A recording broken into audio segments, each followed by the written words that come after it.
आपल्या राईडचं 7वं मंदिर आणि अष्टविनायक दर्शन यात्रेचं 7वं मंदिर म्हणजे वरदविनायक. याला महाडचा गणपती मंदिर असं म्हणूनही ओळखलं जातं.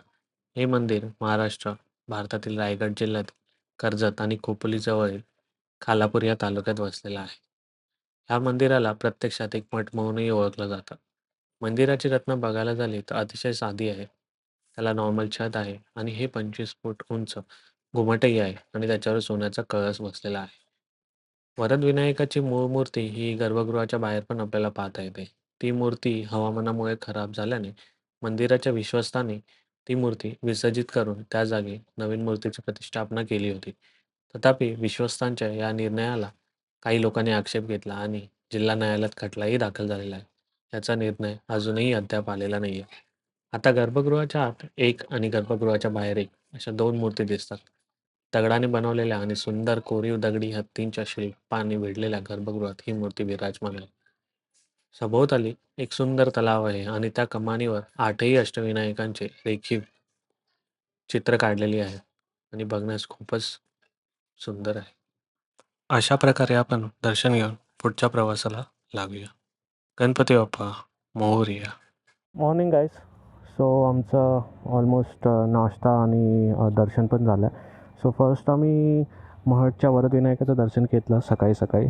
थोडंसं नाश्ता वगैरे केला आणि आता आम्ही चाललो पालीच्या बल्लाळेश्वरला दर्शन द्यायला. सो पालीच्या बल्लाळेश्वरचं दर्शन घेऊन मग आम्ही मोस्टली तरी घरी जाऊ. गरम खूप होतं आहे यार. सो बल्लाळेश्वरचं मंदिर इकडे आहे.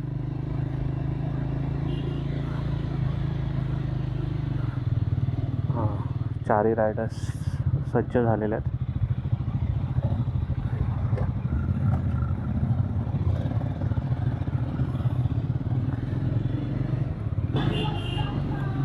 मोरया मोरया. किती मस्त ना.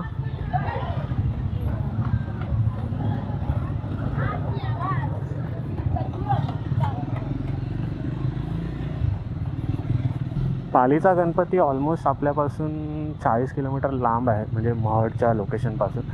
सो 1 आवर तरी लागेलच. मग तिथून आपल्याला घरीच जायचं. 7व्या गणपतीचं दर्शन झालं सुखरूप. मस्त मस्त होतं तिकडे ॲक्च्युली. खूप छान आहे दर्शनासाठी. त तलाव वगैरे एकदम मस्त बांधलेला आहे.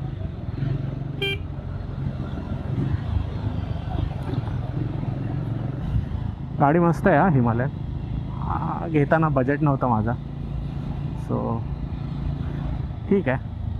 वाव, थोडंसं थंडगार वातावरण असतं ना तर मस्तच झालं असतं. गरमीमुळे हालत खराब होत्या. सो वरदविनायकाचं दर्शन मस्तच झालं खरंच. पीसफुल आहे. गर्दी नव्हती. एकाही गणपतीला आम्हाला गर्दी नाही भेटली. तर आम्ही 8व्या गणपतीच्या दर्शनासाठी चाललो आहे पालीला. देवाच्या कृपेने ते पण लवकर होईल अशीच इच्छा. म्हणजे घरी जाऊन जरा आराम करता येत. थोडंसं फटीक होतेच बॉडी, बट बरं वाटतं आता. मॅप तर गेला आहे माझा. सो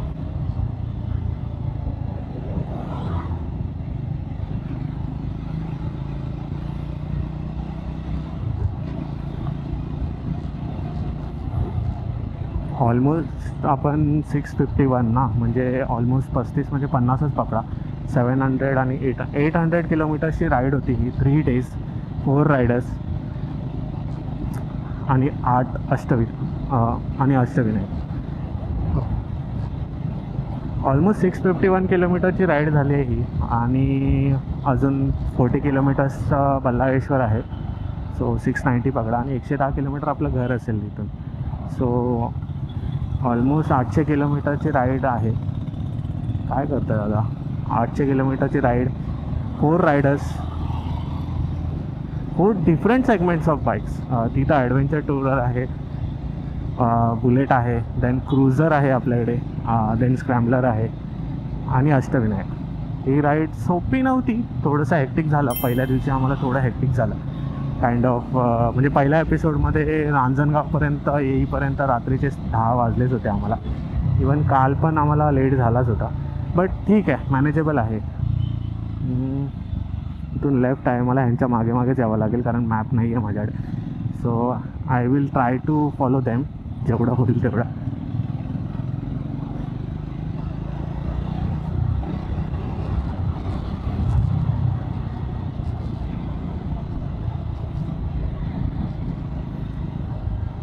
आता बघितलं ना असं आहे. So be careful. गाडीवर माझा हात बसल्यामुळे मला काय वाटलं नाही, पण जर नवीन असतो ना तर वांदे झाले असते.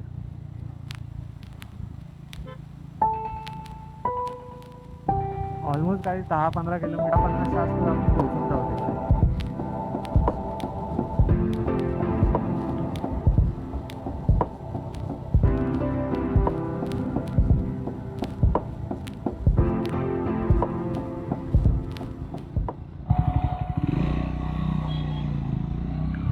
श्रेयसचा वेट करत होतो.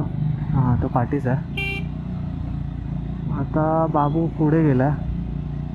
हां, दिसला. म्हणजे असं सगळे एकसाथ असेल ना तर जास्त टेन्शन नाही राहणार.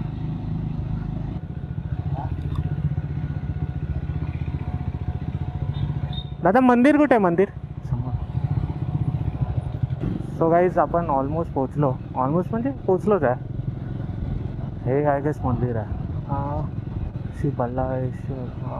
हां, देवस्थान. हां राईट. हां, हेच मंदिर आहे. पण हे लोक कुठे आहेत? हे लोक कुठे आहेत? अच्छा. सो गाईज पार्क करून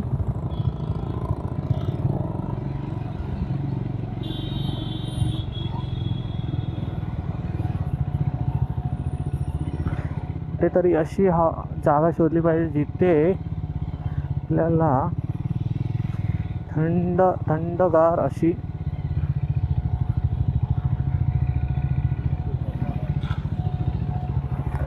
सो मस्तपैकी पार्किंग भेटले.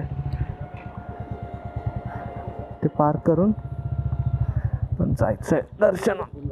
महाराष्ट्राच्या शांत आणि निसर्गरम्य पाली गावात बसलेले बल्लाळेश्वर मंदिर भक्ती आणि स्थापत्यकलेचे अद्भुत प्रतीक आहे. अष्टविनायकातील एक महत्त्वाचे मंदिर असलेल्या या पवित्र स्थळाला एक अनोखीच ओळख आहे. हे एकमेव मंदिर आहे जे गणपतीच्या ऐवजी त्याच्या भक्ताच्या नावाने ओळखले जाते. बल्लाळेश्वरची कथा ही भक्ती आणि गणरायाच्या कृपेची जिवंत साक्ष आहे. त्याच गणपतीची भक्ती आपण आज दर्शन घेतो. या मंदिराचा इतिहास बघायला जावं तर 11व्या शतकापर्यंत जातो, जेव्हा याची पहिली रचना लाकडापासून तयार केलेली होती. मात्र 1760 मध्ये श्री फडणीस यांच्या प्रयत्नांमुळे मंदिराचे नवे रूप आकारास आले होते. लाकडी संरचनेस बदलून दगडी मंदिर उभारण्यात आले. विशेष म्हणजे हे मंदिर पवित्र श्री अक्षराच्या आकारात बांधले गेले आहे. मंदिर परिसरात 2 तलाव आहेत, जे या स्थळी अधिक पवित्र आणि शांती देतात. सुबक फरशा घातलेलं प्रांगण मंदिराच्या भव्यतेला अधिक उठाव देते. गर्भगृहाचे 2 भाग आहेत, आतले 15 फूट आणि बाहेरचे 12 फूट उंच. आपल्याला विनायक या मंदिराला भेट देणं किंवा दर्शन करणं इम्पॉर्टंट आहे परंपरेनुसार. आमचं पालीच्या बल्लाळेश्वरचं दर्शन झालं आहे आणि ह्या प्रकारे आपलं अष्टविनायकचं दर्शन कंप्लीट झालं आहे. 4 बाईकच होते. मस्तपैकी दर्शन झालं आहे. And now we are heading back to home. 2.5 दिवसाने मी आईला कॉल करायचं विसरलो. सो बघूया टाईम भेटतो आहे का, मध्ये कुठे थांबलं तर कॉल करून निघून जाऊ.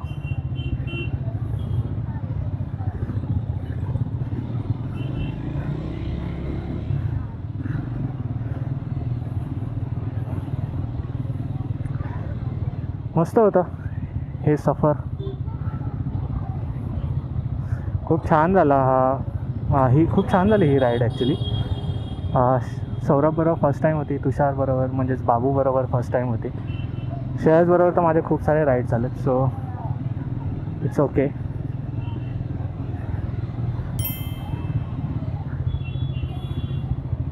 ऑलमोस्ट इथून घर आपलं 120 किलोमीटरवर आहे.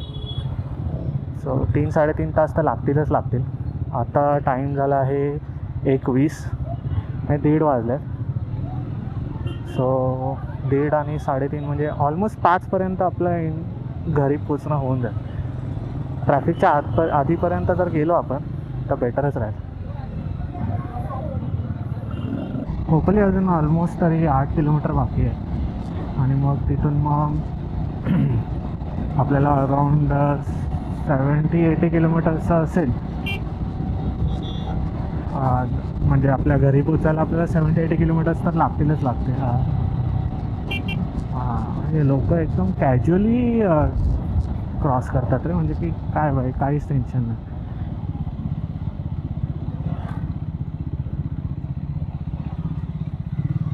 आलोय वाटतं.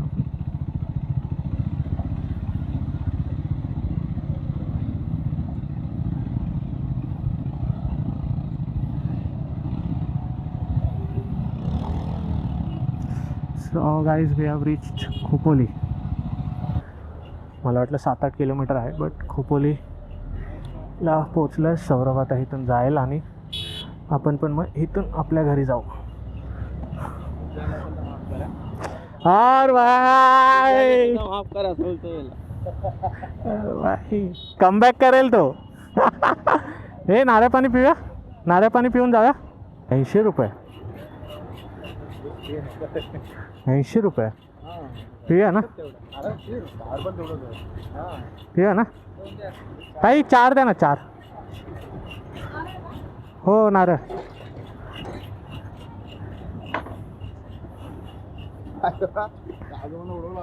कोणाला तू काय केलं भिंतीत? तो डंपर येत होता, तू उडला असता माझ्याकडे कॅप्चर.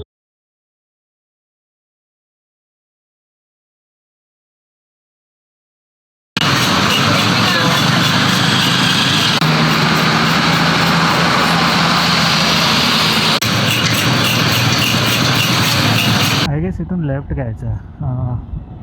पनवेल मुंबई. येस.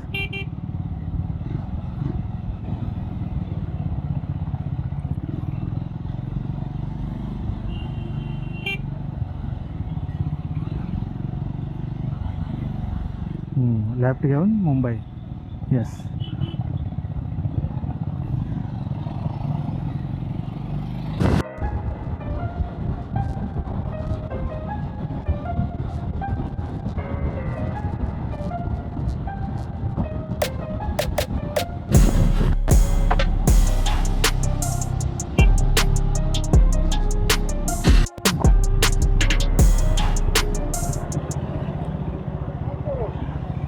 काय आलं? नेहमीप्रमाणे आम्ही चुकलो. मी बोललो ना तुम्हाला, आम्हाला सवय झाली चुकायची.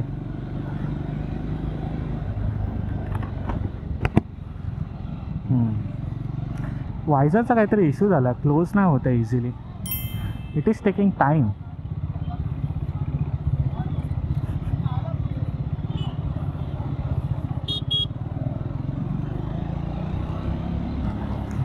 हे ॲक्च्युली हे मंदिर बघायचं आहे मला. मे बी कधीतरी जाईन.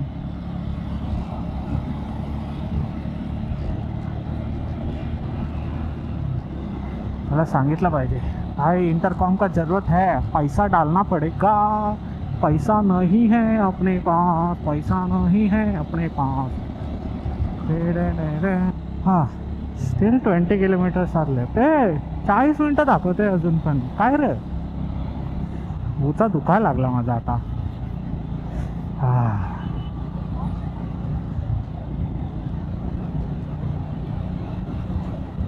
देवा थंड हवा दे रे, थंड हवा. थंड हवेचा झुळका मिळेल ना.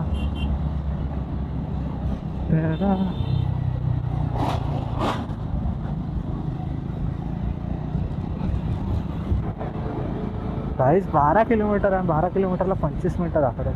4:15. मी बोललो होतो ना तुम्हाला 4:15ला पोचणार. जाऊन दे ना दादा, नाही तर तू तरी पुढे जा. सो गाईज आपली अष्टविनायकची यात्रा इथेच खतम होते, संपते इथेच. आणि खूप छान वाटलं देवाच्या कृपेने. 8ही गणपतीचं दर्शन एकदम सुखरूप, एकदम मस्त. आणि बोलतात ना असं कुठे कंटाळा नाही आला. लेण्याद्रीला थोडीशी हवा टाईट झालेली, but it was all worth it. आणि 4 रायडर्स होते. 3 दिवस पण नाही बोलू शकत, 2.5 दिवस 2.5 दिवसात आम्ही हे केलं आहे.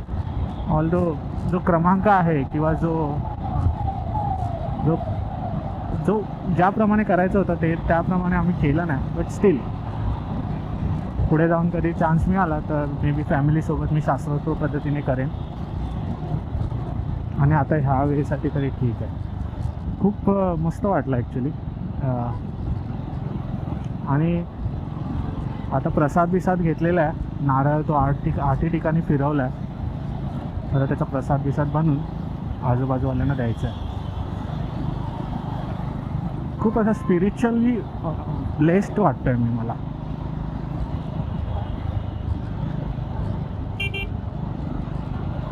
हो भाई अरे सही रे. गाडीवर बसून ताई सिगरेट पिते. नाही पी नाही असं नाही.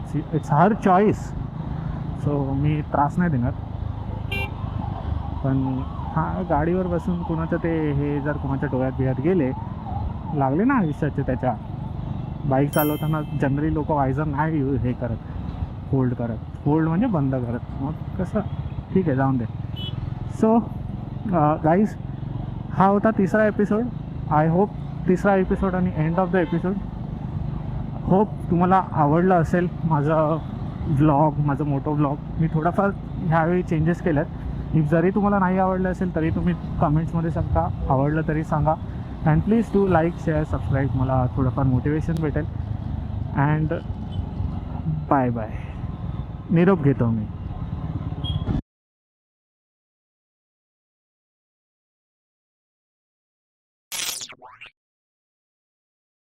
आमचं तिकडे फोन लावतो. न्यूली फॉर्म्ड कपल आहे ना त्यामुळे. मोर्या पेढा प्रसादमधून पेढे घ्यावे. रवी काकांचा नंबर आहे. हे हापूस आंब्याची भाजी हे सगळे घरगुती आयटम्स. तू पण लागत